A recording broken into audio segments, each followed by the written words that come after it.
सभी मित्रों को ओम नमः शिवाय। मित्रों, इस वीडियो में हम बात करेंगे कि जो लोग ज्योतिष को सीखना चाह रहे हैं या सीख रहे हैं और वो लोग जो ज्योतिषाचार्य हैं यानी ज्योतिष की प्रैक्टिस कर रहे हैं, तो उन लोगों को ऐसे कौन से काम हैं जो अनिवार्य रूप से करने चाहिए। लेकिन दोस्तों, उससे पहले मैं आप सभी दर्शकों को बहुत बहुत धन्यवाद देता हूं। आपका बहुत बहुत आभारी हूं। हमारे चैनल ने आप सभी के सहयोग से 7,000 सब्सक्राइबर्स पूरे कर लिए हैं। मैं चाहता हूं, मेरी अपेक्षा है, मेरा निवेदन है कि आप लोगों का प्यार और आशीर्वाद इसी तरह से बना रहे। अगर आपको हमारे वीडियोस पसंद आते हैं तो ज़्यादा से ज़्यादा लोगों तक शेयर करिए। अभी तक यदि आपने हमारे चैनल को सब्सक्राइब नहीं किया है तो जल्दी से सब्सक्राइब करें, लाइक करें और धर्म, अध्यात्म, ज्योतिष के विषय में अगर आपको कुछ जानकारी लेनी है, कुछ पूछना है, कुछ जानना है तो हमें कमेंट में ज़रूर बताएं। तो दोस्तों, अब अपने विषय पर आते हैं कि ऐसे कौन से काम हैं जो ज्योतिष सीखने वालों को और जो लोग ज्योतिष की प्रैक्टिस कर रहे हैं यानी ज्योतिषाचार्य हैं उनको करने चाहिए।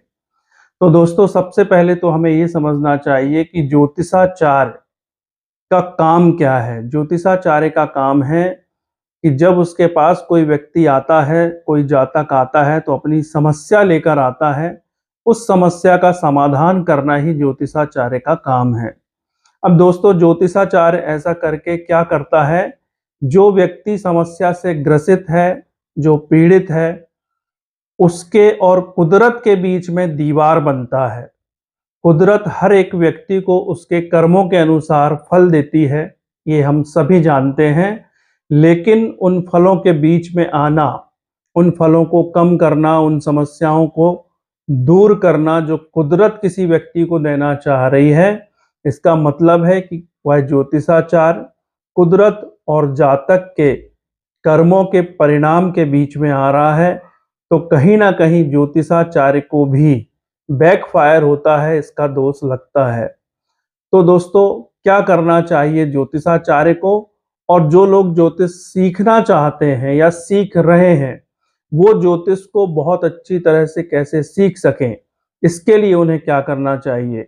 दोस्तों, ज्योतिष जो है भगवान का ही ज्ञान है, एक आशीर्वाद है।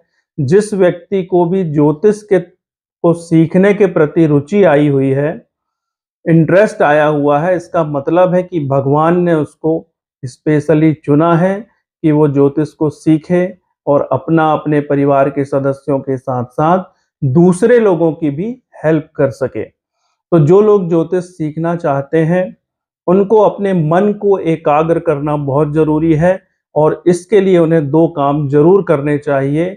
सबसे पहला काम तो ये है कि उन्हें कम से कम 108 बार यानी एक माला गायत्री मंत्र का, या यदि उन्होंने गुरु दीक्षा ली हुई है तो अपने गुरु मंत्र का, या फिर अपने इष्ट मंत्र का, जिस भगवान को भी वो मानते हैं उनके मंत्र का 108 बार जरूर मंत्र का जाप करना चाहिए। एक माला मंत्र का जाप जरूर करना चाहिए और इसके साथ साथ 20 मिनट, कम से कम 20 मिनट मेडिटेशन यानी ध्यान करना चाहिए। तब आपका मन एकाग्र होगा और आप अच्छी तरह से ज्योतिष सीख सकते हैं। अब दोस्तों, बात करते हैं ज्योतिषाचार्यों के लिए। तो ज्योतिषाचार्यों के लिए क्या कर्तव्य हैं जो शास्त्रों में कहे गए हैं, जो गुरु अपने शिष्यों को बताते हैं। तो ज्योतिषाचार्यों को कुछ काम अनिवार्य रूप से करने चाहिए। उनमें से 3 काम बहुत महत्वपूर्ण हैं। उनमें सबसे पहला काम है कि ज्योतिषाचार्यों को अपने आसपास, अपने नजदीक में जो भी जीव जंतु हैं उनकी सेवा जरूर करनी चाहिए। गाय को रोटी देना, कुत्ते को रोटी देना, हमारे आसपास जो भी पक्षी हैं, कौवे हैं, चिड़िया हैं, इन सभी को भोजन उपलब्ध कराना ये ज्योतिषाचार्य का कर्तव्य है। इसके साथ साथ यदि आपके आसपास कोई दिव्यांग व्यक्ति है, कोई ऐसा व्यक्ति है जो भिक्षावृत्ति से अपना जीवन चला रहा है, उनकी मदद करना भी एक ज्योतिषाचार्य का कर्तव्य है, ये उसे जरूर करना चाहिए। दोस्तों, इसी के साथ साथ ज्योतिषाचार्य को भी वो जो कुदरत और जातक के बीच में आ रहा है उसका दोष ना लगे, इसके लिए ज्योतिषाचार्य को भी कम से कम 1 घंटे साधना करनी चाहिए। उस साधना में मंत्रों का जाप करना चाहिए और कम से कम 30 मिनट से लेकर 1 घंटे तक ध्यान जरूर करना चाहिए। दोस्तों, ध्यान के बहुत सारे अर्थ हैं। ध्यान हमें हमारे मन और शरीर से अलग करके हमें हमारे वास्तविक स्वरूप का अनुभव कराता है कि वास्तव में हम कौन हैं। और दोस्तों, ध्यान के बहुत सारे अर्थ हैं, तो ध्यान का ये भी अर्थ है कि ज्योतिषाचार्य को ये ध्यान रखना चाहिए कि वह एक ज्योतिषाचार्य है, वह भगवान नहीं है। तो यदि उसके द्वारा दिए गए उपायों से किसी को आराम मिल रहा है, किसी की परेशानियां ठीक हो रही हैं, तो इसका सारा क्रेडिट उसको नहीं लेना है, भगवान को समर्पित करना है, क्योंकि भगवान के अलावा कोई भी किसी के भी भाग्य को बदल नहीं सकता है, किसी की भी समस्या को सुलझा नहीं सकता है। ये ईश्वर की ही मर्जी थी, तब उन्होंने उस जातक को, उस पीड़ित व्यक्ति को आपके पास भेजा ताकि आपके माध्यम से उसको आराम मिल सके। कर्मों का दंड देना और कर्मों के दंड देने के उपरांत जातक की मदद करना, किसी भी व्यक्ति की मदद करना, ये सारा काम कुदरत ही करती है।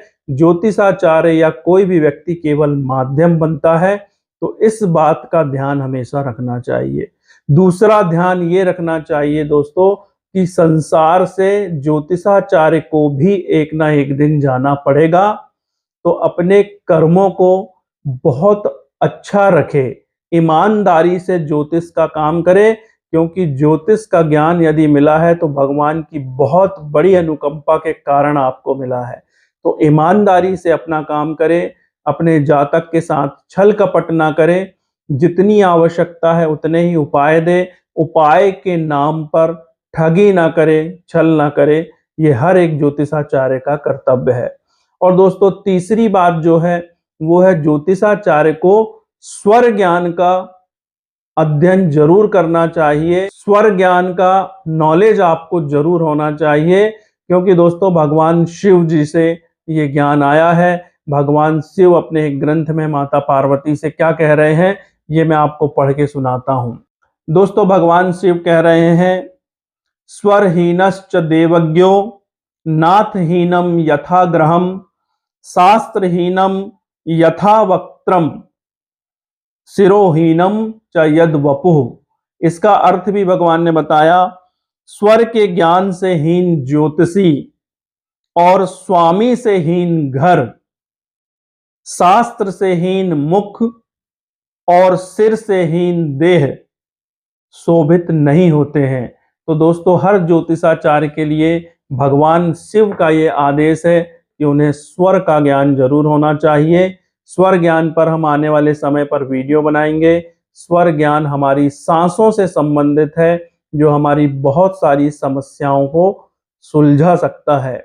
दूसरे ज्योतिषाचार्यों की तरह या दूसरे लोगों की तरह मैं ये दावा नहीं करता हूं कि किसी उपाय से आप करोड़पति बन जाएंगे, कहीं कुछ सिक्के वगैरह दबाने से आपका कर्जा खत्म हो जाएगा, आप रातों रात करोड़पति बन जाएंगे, आप रातों रात लखपति बन जाएंगे। इस तरह के दावे मैं नहीं करता हूं। दोस्तों, जब भी हम कोई उपाय करते हैं तो ग्रहों को ठीक होने में, संतुलित होने में समय लगता है, वक्त लगता है, और हमें हमेशा जेन्युइन उपाय ही करने चाहिए, क्योंकि व्यक्ति उपाय ना करने से ज्यादा परेशान नहीं है, बल्कि गलत उपाय करने से ज्यादा परेशान है। ये चीजें मैं अपनी प्रैक्टिस में, मैं अपने अनुभव में देखता हूं। तो किसी की भी बात को सुनकर किसी भी तरह का उपाय कर लेना ये बुद्धिमानी नहीं है। आपको जेन्युइन एस्ट्रोलॉजर के पास संपर्क करना चाहिए और जेन्युइन उपाय करने चाहिए। उपाय करने से पहले अपनी बुद्धि का भी उपयोग करना चाहिए कि जो उपाय आपको बताया जा रहा है वास्तव में उसके पीछे लॉजिक क्या है, उसके पीछे तर्क क्या है, उसके पीछे विज्ञान क्या है, वो किस तरह से काम करेगा।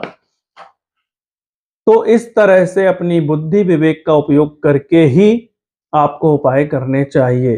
तो दोस्तों, इसी तरह की बातें जो हर एक व्यक्ति के लिए जरूरी हैं।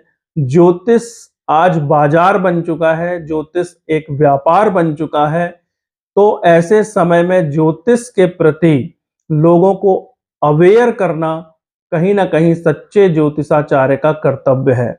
दोस्तों, ज्योतिष सनातन की अनमोल धरोहर है। ये हर एक व्यक्ति तक पहुंचनी चाहिए, लेकिन उसके सच्चे रूप में पहुंचनी चाहिए। इसके माध्यम से लोगों का भला होना चाहिए, इसके माध्यम से सही रिजल्ट्स लोगों को मिलने चाहिए। नहीं तो ये विद्या वैसे ही बदनाम है और आज बाजार में और भी बहुत सारे लोग इस विद्या को, इस विज्ञान को, इस ज्ञान को बदनाम करने में लगे हुए हैं। लेकिन दोस्तों, कोई डॉक्टर गलत हो सकता है लेकिन मेडिकल साइंस गलत नहीं हो सकता। कोई वैद्य गलत हो सकता है लेकिन चिकित्सा पद्धति गलत नहीं हो सकती है। मौसम विभाग का कोई व्यक्ति गलत हो सकता है लेकिन मौसम विभाग का जो विज्ञान है वो गलत नहीं हो सकता है। इसी तरह से ज्योतिषाचार्य, कोई ज्योतिषाचार्य गलत हो सकता है लेकिन ज्योतिष विद्या गलत नहीं है। ये पूरी तरह से कैलकुलेटिव है और ये एक तरह का साइंस है। तो जब आप इसको पूरी तरह से समझेंगे, इसके पावर को समझेंगे, तो निश्चित तौर पर आप ज्योतिष का उपयोग करके अपने जीवन को बढ़िया बनाएंगे। तो आज के वीडियो में इतना ही। मिलते हैं अगले वीडियो में। आपने मेरी बातों को बहुत गंभीरता से सुना, इसके लिए आपको बहुत बहुत धन्यवाद। ओम नमः शिवाय।